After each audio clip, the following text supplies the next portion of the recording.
I think we should slow clap it, Greg.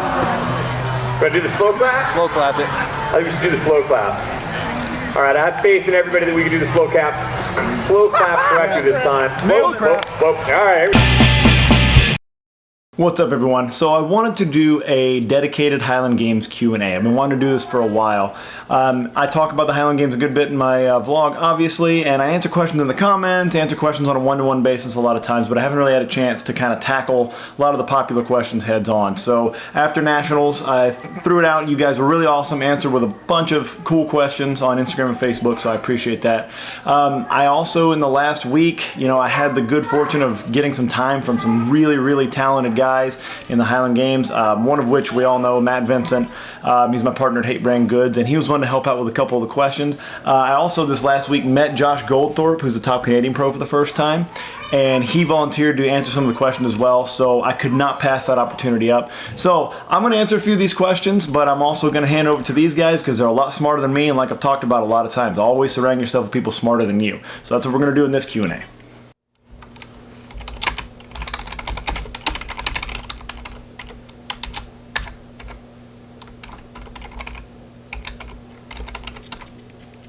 What I tell people whenever I'm talking to them face to face is start throwing stones. Start off finding a stone, find a 16-pound stone, 18-pound stone, 14-pound stone, doesn't matter. Start throwing stones first before you worry about getting anything else. The reasoning behind that is it's cheap, you can find them in a riverbed, you can find them in a landscaping store. And it also teaches you some of the real basic fundamentals of throwing. Just like throwing the shot put. It's going to teach you how to move in space while you're holding the implement. It's going to teach you the importance of the position of the implement. It's going to teach you foot position. It's going to teach you separation. It's going to teach you about having the implement behind the right hip. All those sort of things, feeling a push on it. It's going to teach you those things. And you may have months to just work on that, even while you're competing in games and you just get reps on the, the more complicated stuff like weights and hammers. You get that during the games. But start throwing stones. Get your stones first. Don't wait around. Do that.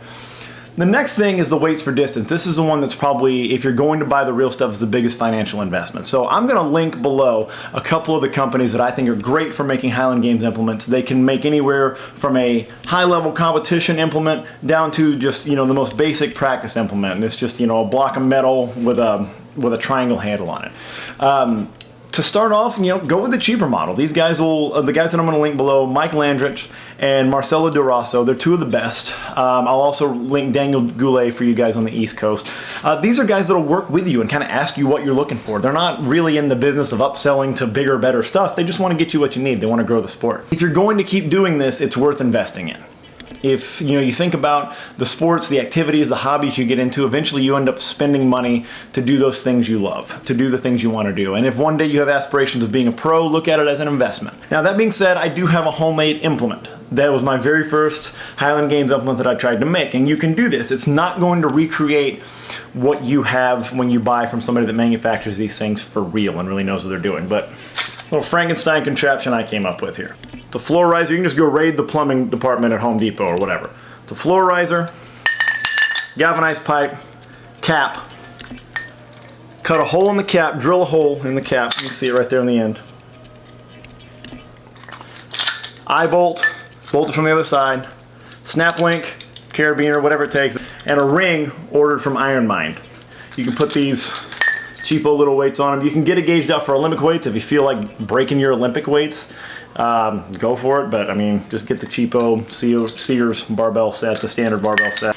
Now, hammers, same deal. You can do that. You can, put some cheapo weights on the end of some PVC. Make them so they stick on the female end. That the flare's out a little bit. You can do that, but again, you're not going to get the same feel. I've seen guys throw some real ugly implements, and they're just not the same as anything, even the cheapest practice hammer is not going to be anywhere close. So spend the money, invest in the good stuff, but if you're not going to, start with stones, learn the fundamentals of throwing on what you have, and then as you see, like, hey, this is something I'm good at, something I like, something I can go a little further in, or something that I just want to keep doing, buy those implements. You can always find practice groups too, that already have the implements, so you can test it out and kind of see if it's something that's going to be worth your time to get more expensive stuff for yourself.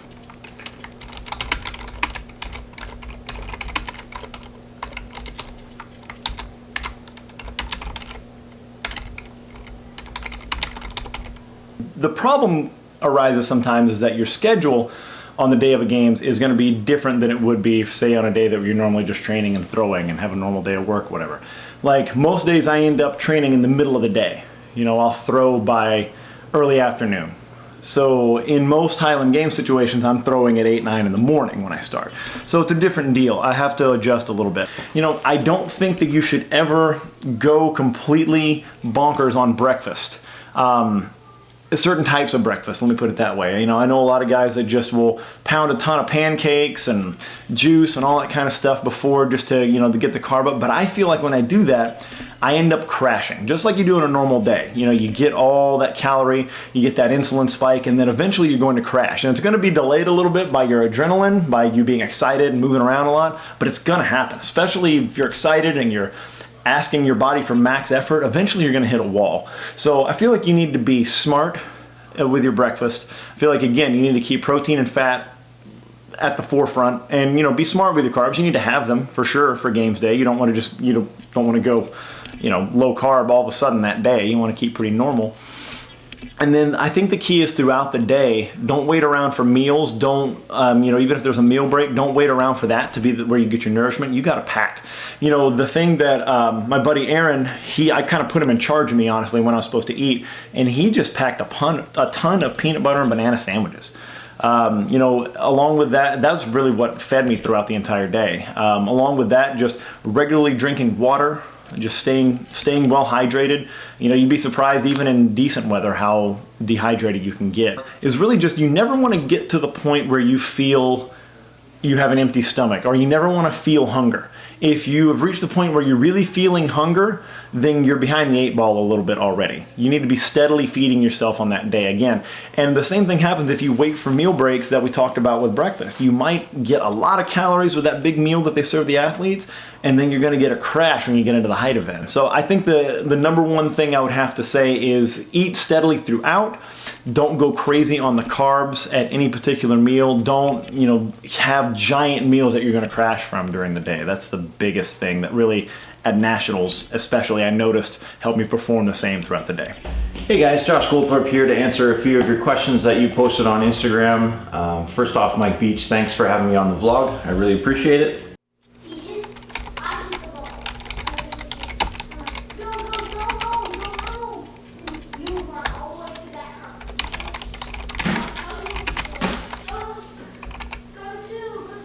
Off season, quantity is your best friend. Get as many throws in as you can. During the season, you want quality of throws. So for myself, even when I go to pick an event for the day, I'll stick with 1 or 2 events, and there might be 10 to 15 throws per event.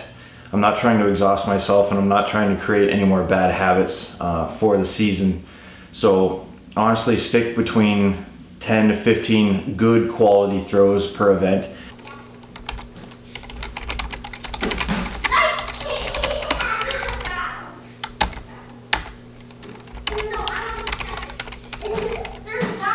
There's 2 things I usually notice when people are shortening their arms, or T-rexing the hammer as they call it. Number 1, the hammer's not going fast enough. If the hammer was moving at maximum speed, and I'm talking about the speed that the fastest that you're able to make that hammer go, you won't be able to pull your arms in. So number 1, the hammer's not moving fast enough, and you feel like you need to power it out at the end. So by shortening it, the hammer head is going faster, but it's not going faster. It seems like it's going faster. So number 1, speed up your hammer.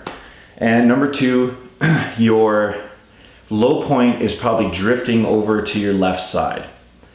So that's going to put you off balance, which you'll be leaning over to I'm assuming you're a right-handed thrower, you'll be leaning over to your left side. In order to compensate, you have to pull in in order to throw the hammer into the field. Keep everything on your right side and stay nice, long, and loose out into the field. Even if you have to, on your next practices, slow down your hammer throws and start to get the feel of staying on that right side and actually hitting a finish where your head is up, arms are long, and you're finishing up top. Don't start throwing it off of your hip. Yeah, that's pretty much the best advice. You know you know what you're doing. You know you're shortening your arms. So focus on that a lot in practice. Keep that low point over your right side and speed the hammer up. And I'm not talking about speeding it up off the first or second spin, because the first or second should just be to get the hammer moving and set in your orbit. The third one is where you actually grip it and rip it. And honestly, if that hammer's moving fast enough, you won't have time to shorten your arms.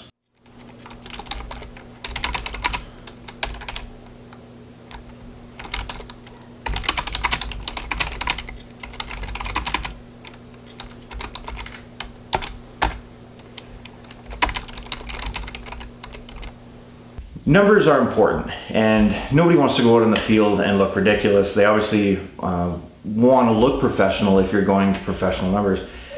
The way I see it, you should have at least 1 or 2 events where you're at least middle of the pack. You're able to split points and you're able to hang with the rest of the group. Yeah, that's probably the best advice for throwing as I can come up with. I mean, if you're on an uphill grade anyway and you're already making progress, and since the day that you started in the Highland Games you've made progress every year and you're starting to go uphill, and you feel like you're going to continue to do that, and you feel you're just on the cusp of being a pro, jump to being a pro. If you're good at something, never do it for free. The biggest benefit to all of this is being paid to do what you do and having a great time while you're doing it. And it's just, I don't know, the words kind of escape me at the moment, but if you feel like you need to go professional, go professional. Don't hold back. I jumped into professional, and the Canadian professional category is a little bit lower than the American, but nonetheless, I went into the professionals thinking there is no way I'm going to be able to throw with these guys or even place high or whatever it is. Everybody has to start somewhere. So jump into the professionals, learn from all the guys you're throwing with, and have a great time while you're doing it. This isn't a super cutthroat sport. Everyone's out there to support each other, and as long as you're not a head case, people are willing to help you. So get out there, shoot for the highest level that you can, and enjoy it. What's up, everyone? Pretty excited to get a chance to help out with Mike's Q&A here. So let me go ahead and answer a couple questions. For those of you who don't know me, my name is Matt Vincent. I throw the Highland Games occasionally and make YouTube stuff.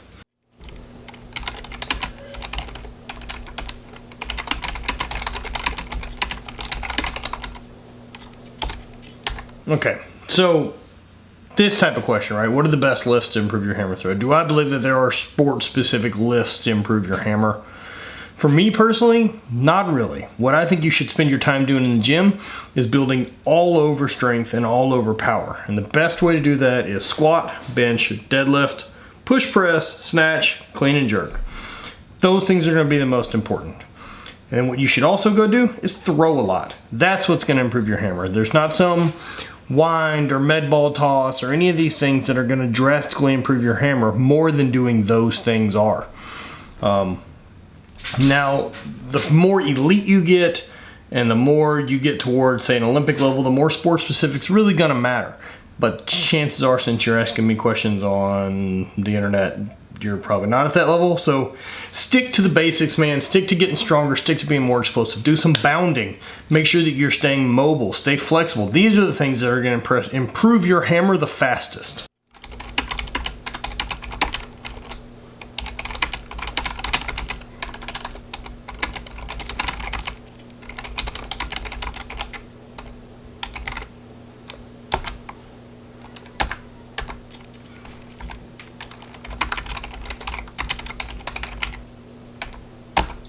It can be really tough for me to answer this without seeing video of it. I would guess that you are too far on your toes, you're not pushing your hips back to counter the weight, and so that it's dragging you as you're going to push by, it's dragging you out to the right side of the trig. And then when you're going to throw, you're already off your back leg too early, and the weight, again, is dragging you. You're not staying against it so that you're getting the most out of the weight. Without video, not much I can do, man. That's my only guess. So there you go, guys. Thanks for asking. Happy to help out. Mike, thanks for having me part of the vlog. And check out this fucking knife I got. Right? Whew. Put your finger right through there and fucking stab stuff. Okay, that's it. So big thanks to Matt Vincent and Josh Goldthorpe. Really appreciate you guys coming in and helping out some of the questions, answering them way better than I could have. So again, if you like the content I'm putting out here, hit like, hit subscribe. Again, I always point, but I have no idea where the buttons are, but you're smart, so you find them. But again, appreciate all the support, guys. Appreciate all the love that came after I won at Nationals. So wanted to take a second to tell you how much I appreciate that. And again, thanks for watching.